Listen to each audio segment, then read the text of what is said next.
We are counting down the top 10 most iconic BMX bikes of the 1980s, a decade when handlebars were not just for racing, but for rebellion and self-expression. From budget-friendly rides that made BMX a household name, to neon showstoppers, groundbreaking materials, and bikes that stole the spotlight on the silver screen, this ranking reveals the models that fueled a cultural explosion. Each spot on the list showcases how innovation, style, and influence helped certain bikes rise above the rest, culminating in the machine that truly defined a movement. Which legendary frame reigns supreme? Let's kick off our journey with number 10. In the 10th place, the Mongoose California Special brought BMX from the racetrack to the sidewalk, opening the sport to anyone with a paper route or a birthday wish list. Priced under $200 in the early 1980s, this bike was everywhere, lining the aisles at Toys R Us, filling up mail-order catalogs, and rolling through local bike shops from coast to coast. For many kids, the California Special was their first taste of BMX freedom, with its race-inspired frame and bold graphics promising adventure at an accessible price. Mass production meant that you didn't have to live in a big city to get your hands on one. Rural riders could order direct and join the movement. The explosion of BMX in the 80s owes a lot to this model. It wasn't the lightest or the flashiest, but it made BMX a household word and turned neighborhoods into makeshift tracks, setting the stage for the style and innovation that would soon define the decade. Number 9. The Diamondback Hot Streak set the streets aglow with neon paint and bold mag wheels, turning every ride into a rolling fashion show. Released in the mid-80s, the Hot Streak came straight from the factory in high-voltage colors, fluorescent pinks, yellows, and greens that made it impossible to miss, even in a crowd of BMX bikes. But it wasn't just the frame that caught the eye. Skyway Tough Wheels, molded in matching neon, gave the Hot Streak its signature look and a smooth, maintenance-free ride. For many kids, this bike was more than just a way to get around. It was a statement piece, featured in teen magazines like Tiger Beat and often photographed alongside the era's pop stars. Riders matched their bikes with checkerboard pads and bright gloves, blurring the line between sport and self-expression. The Diamondback Hot Streak didn't just follow the 80s neon trend, it helped define it, making BMX as much about attitude and style as about tricks or speed. In 8th place, the Redline RL22 arrived in 1984 with a frame built entirely from 4130 chromoly steel, setting a new standard for BMX performance. Chromoly, an alloy of chromium and molybdenum blended with steel, offered a rare combination of low weight and high strength, dropping the RL22's frame weight by nearly 15% compared to older high-tensile steel bikes. Its tight rear triangle delivered faster sprint response, making it a favorite among racers and early freestylers who demanded both speed and control. BMX Plus magazine praised the RL22's handling, noting how its advanced geometry allowed for sharper turns and quicker launches off the line. Unlike bikes that focused on bold graphics or flashy wheels, the RL22 was all about the ride. Its technical backbone enabled tougher tricks and longer sessions without sacrificing durability. The widespread adoption of chromoly tubing in this era can be traced directly to bikes like the RL22, which proved that the right materials could push the boundaries of what BMX frames could handle, paving the way for even more advanced designs in the years that followed. Number 7. The SE Racing PK Ripper stands as the eternal aluminum classic of BMX. Launched in 1980, the PK Ripper introduced the world to T6 aluminum alloy frames and its instantly recognizable loop-tail rear triangle, a design so effective that it has barely changed in over 40 years. The secret lay in microfluted tubing, a series of fine ridges running along the frame's tubes, which added strength and stiffness while keeping the weight down to just about 22 pounds. This innovation made the PK Ripper lighter than most steel-framed rivals of its era, giving racers a real edge on dirt tracks across the country. Scott Breithaupt, SE's founder, pushed aluminum construction at a time when steel ruled the scene, and the gamble paid off. The PK Ripper became the signature ride for pro racer Perry Kramer, whose podium finishes helped cement its reputation. Early serial numbers are now collector gold, and vintage bike shows still feature the unmistakable silhouette and loop-tail geometry that defined the original. Even today, SE's retro line keeps the PK Ripper's classic frame alive, a testament to the staying power of good geometry and a bike that never needed to chase trends to remain relevant. Number 6. The Kuwahara KZ2 ET became an overnight global sensation thanks to a single scene in Steven Spielberg's 1982 blockbuster. As Elliot and his friends soared through the moonlit sky, millions of kids saw the Kuwahara BMX for the first time, its red and white frame instantly recognizable and forever linked to Hollywood magic. What started as a product placement quickly turned into a worldwide phenomenon. Universal Studios and Amblin Entertainment struck an exclusive licensing deal with Kuwahara and distributor Everything Bicycles, allowing for an official ET replica bike to hit the market just months after the film's release. The response was staggering.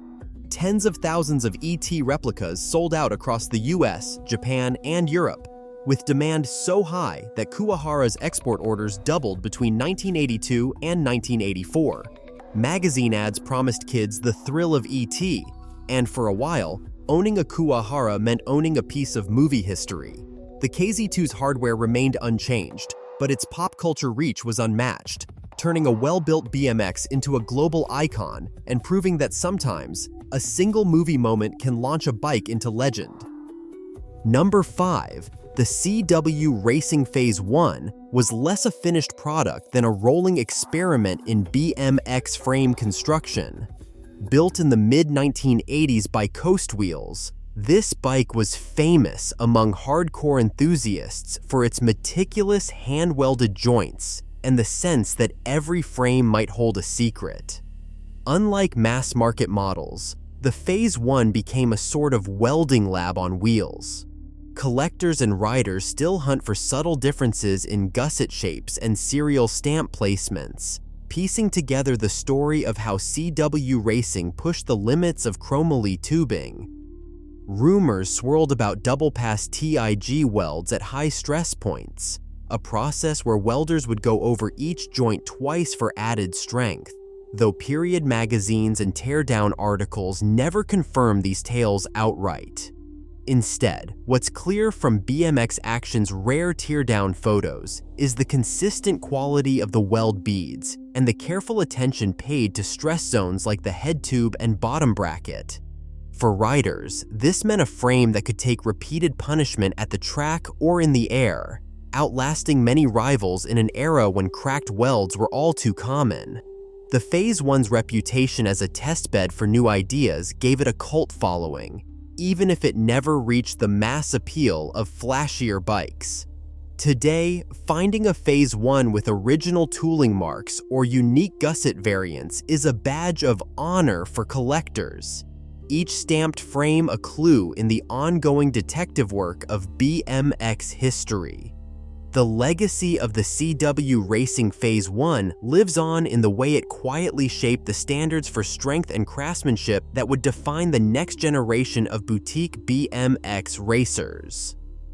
Coming to the top 4, the Patterson PR, built in collaboration with JMC, was the secret weapon of serious racers in the mid-1980s.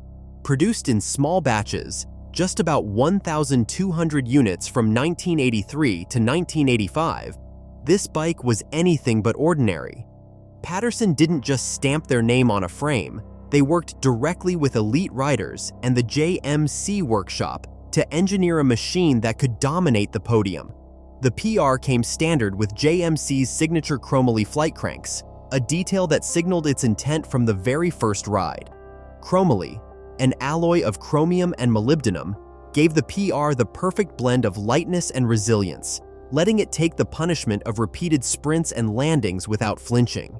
In 1984, the Patterson PR made history with a clean sweep at the ABA Nationals. its geometry and parts integration setting a new standard for what a boutique BMX could achieve. Every weld, every gusset was designed for the demands of elite competition, not the mass market. For those who wanted more than flash, the PR delivered pure performance, bridging the world of handcrafted racing bikes with the technical evolution that would soon shape freestyle. Even today, spotting a Patterson PR in the wild is a rare event, and each one tells the story of a time when rider and builder worked side by side to chase perfection on the track.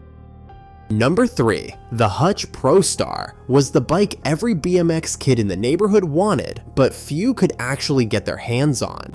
Released in the mid-1980s, the Prostar wasn't just another high-end race frame. It was a symbol of status, performance, and pure 80s aspiration. With its polished chrome finish and signature ovalized tubing, the Prostar looked fast even when it was standing still. Hutch built its reputation on meticulous craftsmanship, and the Prostar was the crown jewel. Each frame was hand-welded in the USA with precision dropouts and laser-cut gussets that set it apart from mass-produced rivals. Pro teams and magazine covers cemented its legend, but it was the accolades from Freestyle magazine in 1985, naming it Bike of the Year, that elevated the Prostar to icon status. For racers, the Prostar's geometry delivered explosive starts and razor-sharp handling, making it a favorite at ABA and NBL events across the country. But what really set the Hutch apart was its crossover into pop culture. In an era when BMX bikes were as much about being seen as about winning, the Prostar's gleaming chrome and neon decal kits made it a fixture in catalogs, posters, and even in the background of music videos. Today, pristine originals command auction prices north of $5,000, a testament to both their rarity and enduring appeal. For collectors, owning a Prostar is like holding a piece of BMX royalty, a bike that defined what it meant to be fast, flashy, and just out of reach for most. The Hutch Prostar stands as the ultimate aspirational ride of the 80s, bridging the worlds of elite racing and mainstream desire and setting the stage for the freestyle revolution that was about to take over.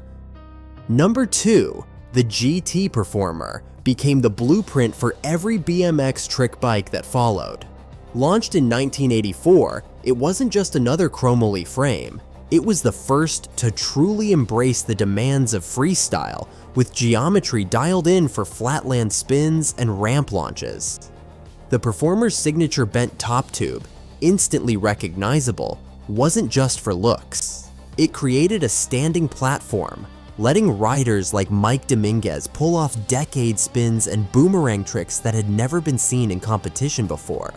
GT's design team worked hand in hand with their pro roster, tweaking angles and lengths after every AFA contest, making sure the bike could keep up with the evolving trick vocabulary.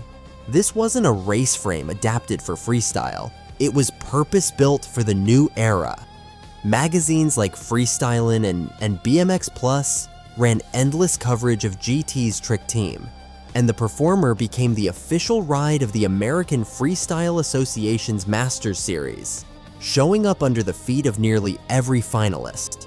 The Performer's robust construction meant it could survive repeated abuse on concrete and wood, while its balanced feel let riders push boundaries without fear of frame failure.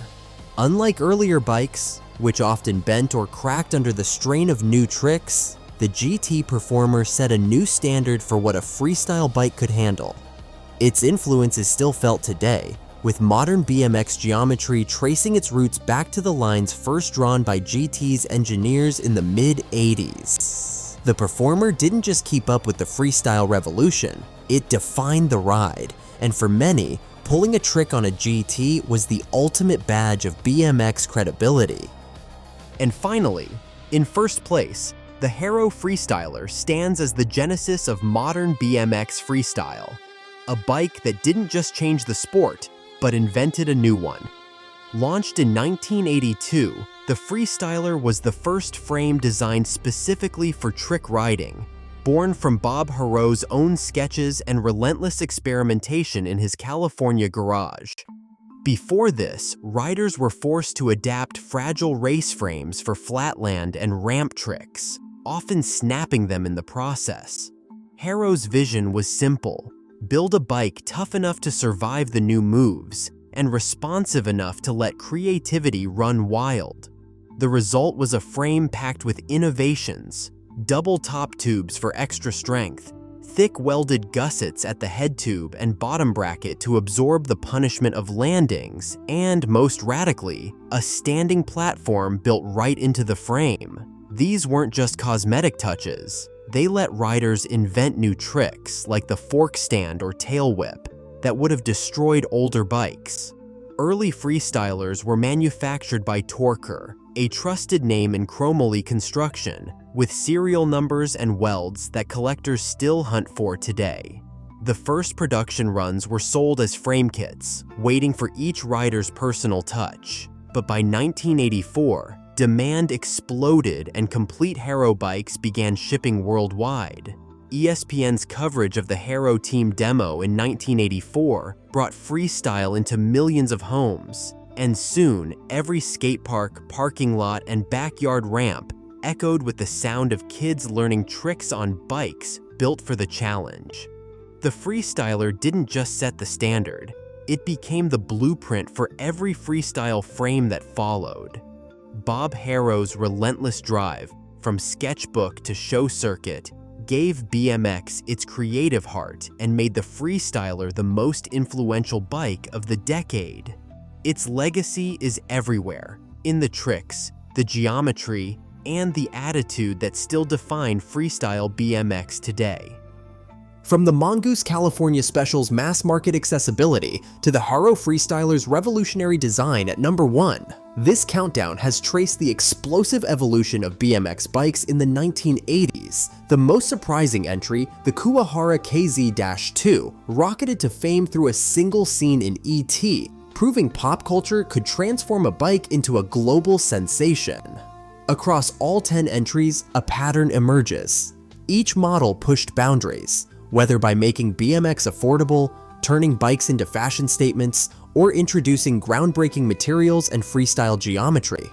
Our ranking combined cultural impact, technical innovation, and lasting influence, revealing that the decade's top bikes were more than transportation. They were icons of youth culture and engineering creativity. The journey from simple street racers to purpose-built freestyle machines shows how BMX became a lifestyle and a movement. In the end, the 1980s BMX boom wasn't just about bikes. It was about freedom, expression, and the relentless drive to innovate.